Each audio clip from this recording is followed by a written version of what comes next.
Oferecimento: Nadai Ferro e Aço, 1238327124, Ubatuba, São Paulo.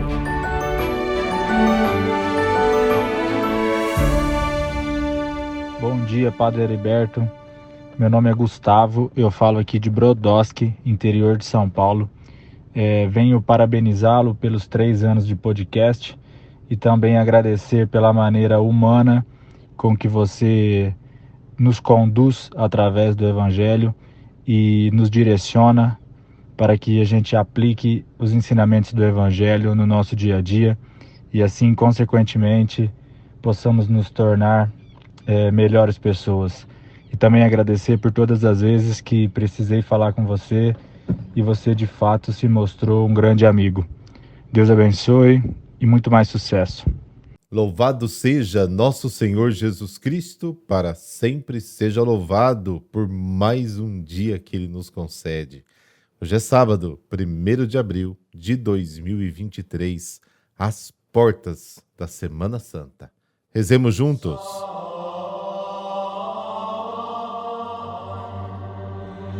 Pelo sinal da Santa Cruz, livrai-nos Deus, nosso Senhor, dos nossos inimigos. Ó Deus, vós sempre cuidais da salvação dos seres humanos, e nessa quaresma nos alegrais com graças mais copiosas. Considerai com bondade aqueles que escolhestes, para que a vossa proteção paterna acompanhe os que se preparam para o batismo e guarde os que já foram batizados. Amém.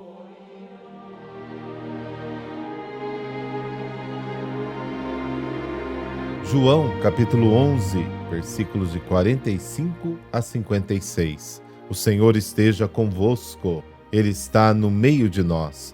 Proclamação do Evangelho de Jesus Cristo segundo João.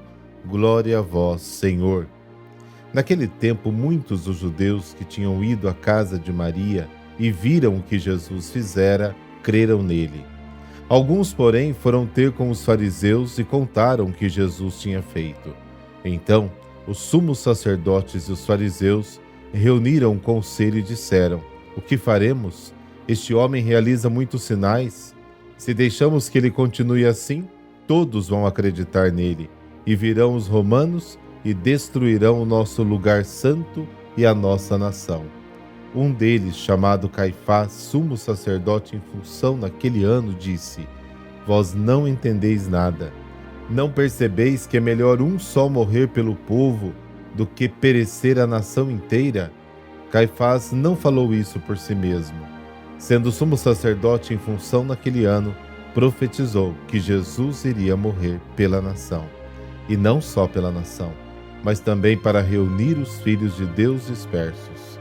A partir deste dia, as autoridades judaicas tomaram a decisão de matar Jesus. Por isso Jesus não andava mais em público no meio dos judeus. Retirou-se para uma região perto do deserto, para a cidade chamada Efraim. Ali permaneceu com os seus discípulos. A Páscoa dos judeus estava próxima. Muita gente do campo tinha subido a Jerusalém para se purificar antes da Páscoa. Procuravam Jesus e, ao reunirem-se no templo, comentavam entre si: o que vos parece? Será que ele não vem para a festa? Palavra da salvação. Glória a vós, Senhor.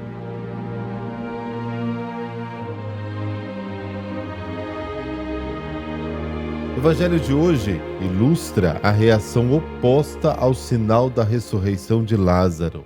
Muitos espectadores do milagre acreditam em Jesus, mas os líderes do povo decretam sua morte, obstinados em sua cegueira voluntária. João capítulo 11, versículos de 45 a 57, prepara a paixão e crucificação de Cristo. Essa passagem tem um profundo significado teológico. Não apenas determina que Jesus deve morrer, mas também estabelece o propósito e o efeito dessa morte. Ele morre para reunir os filhos de Deus dispersos. Esta é uma das poucas passagens do Evangelho de João que fala do valor salvífico da morte de Jesus. O prodígio da ressurreição de Lázaro favoreceu a fé de muitos judeus que vieram a Maria. Os sinais realizados por Jesus devem alimentar a fé, João capítulo 20. Devemos acreditar no Filho de Deus, pelo menos pelos sinais excepcionais que realizou, João 14. Mas a fé profunda deve prescindir do ver, pelo que Jesus proclama bem-aventurados os discípulos que creem sem ter visto. Nem todos os judeus presentes em Betânia acreditaram. Pelo contrário, alguns foram de imediato informar os sumos sacerdotes e os fariseus, que aproveitaram desta notícia para convocar com urgência o Conselho Supremo. E os sumos sacerdotes e os fariseus ficam preocupados com o comportamento de Jesus e reconhecem implicitamente a sua impotência perante os sinais por ele operados. Jesus realiza grandes milagres. Admitir que Jesus realiza muitas maravilhas não estimula os judeus a acreditar, mas ao contrário, os leva a tomar medidas repressivas contra ele. A maior preocupação dos líderes religiosos, os judeus, é de natureza política. Eles temem perder o poder. Quando João estava escrevendo seu evangelho, a deportação dos judeus e a destruição de Jerusalém pelos romanos era um fato consumado. Os líderes do povo, que temiam os desastres sociais por causa da fé em Cristo, não previram que esses males seriam consequência da sua descrença, um castigo por terem rejeitado o seu Messias. Caifás, em seu discurso, declara que é conveniente sacrificar um homem para evitar a ruína de toda a nação. Para o evangelista, essas expressões de Caifás adquirem um significado muito profundo. Jesus morre por toda a humanidade, para dar a vida ao mundo, João capítulo 6, para salvar o rebanho de Deus, também no capítulo 19. Os filhos de Deus são os discípulos de Jesus, gerados por Deus. Sua marca registrada é a fé e o amor. Este povo adquirido pelo Senhor, como está em 1 Pedro capítulo 1, é a igreja, a santa e imaculada esposa de Cristo, Efésios capítulo 5. A morte de Cristo tem uma finalidade salvífica, porque reúne na unidade os filhos de Deus dispersos. O pecado é divisão, salvação é vida na unidade com Deus e com os irmãos. A morte de Jesus cumpre o oráculo de Ezequiel, está lá no capítulo 34, versículos de 12 a 13, que previa o ajuntamento das ovelhas do Senhor, reunindo-as de todas as regiões por onde haviam sido espalhadas, para formar um só rebanho, conduzido por um só pastor.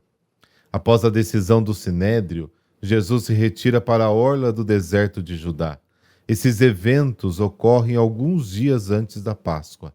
Os judeus que viviam no campo subiram alguns dias antes da solenidade para se purificar, segundo as prescrições da lei, submetendo-se aos ritos da aspersão com o sangue dos cordeiros, como está lá em 2 Crônicas, capítulo 30. Esses peregrinos buscam Jesus. Sua busca foi sincera. Estes piedosos camponeses louvarão Jesus por ocasião da sua entrada triunfal em Jerusalém. Isso vamos ver amanhã.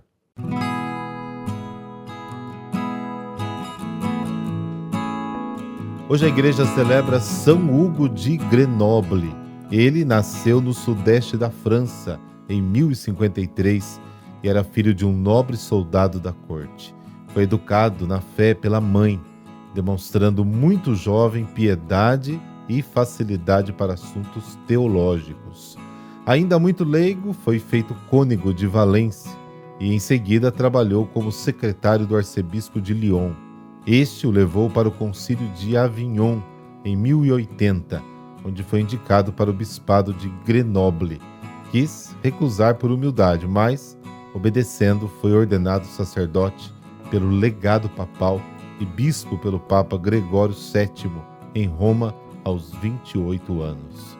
A extensa e populosa sede Grenoble, antiga, entre a Itália e a França, e possuidora de uma grande e importante biblioteca com muitos códigos e antigos manuscritos, estava muito mal ordenada, há tempos sem pastor.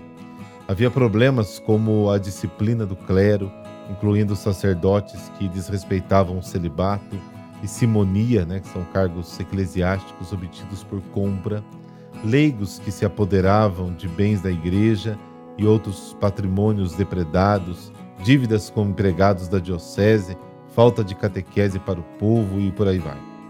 Hugo trabalhou para estabelecer a reforma gregoriana relativa a Gregório VII, medidas para restaurar a independência da igreja frente às interferências laicas dos estados e moralizar o clero. E de fato conseguiu resultados, mas diante das fortes resistências, quis renunciar ao bispado, entrando para o mosteiro beneditino, onde ficou por 2 anos. Contudo, o Papa o restituiu. Hugo apresentou sua renúncia 5 vezes a 5 papas, mas permaneceu no bispado de 1080 a 1132, portanto, 52 anos. Ao longo deste período, por meio de muito tempo em oração e visitando todas as paróquias, obteve a reestruturação de toda a diocese. Seus sermões alcançaram várias conversões. Importantíssima foi a sua acolhida a São Bruno e seus 6 companheiros, a quem cedeu um terreno, em local isolado, alpino e rochoso, para fundar ali o primeiro mosteiro da Ordem dos Cartuchos. O bispo também fundou uma ordem independente, que atualmente foi assumida por freiras dominicanas. Hugo deixou uma importante obra sobre a história da igreja de Grenoble. Já idoso, pouco antes da sua morte, perdeu a memória, exceto a dos Salmos e do Pai Nosso. Nos seus últimos dias ficou repetindo estas orações. Faleceu no dia 1º de abril de 1132, com 80 anos de idade. Senhor Deus, que sempre estais disposto a dialogar conosco pela oração, concedei-nos por intercessão de São Hugo de Grenoble a graça de favorecer esses momentos de íntima e frequente comunhão convosco, na humildade e sinceridade de coração, e sempre lembrar do apoio devido às ordens contemplativas, colunas que sustentam este mundo, obtendo vossas benesses e impedindo maiores desgraças por sua vida de entrega orante. Amém. Abençoe-vos o Deus Todo-Poderoso, Pai, Filho e Espírito Santo. Amém.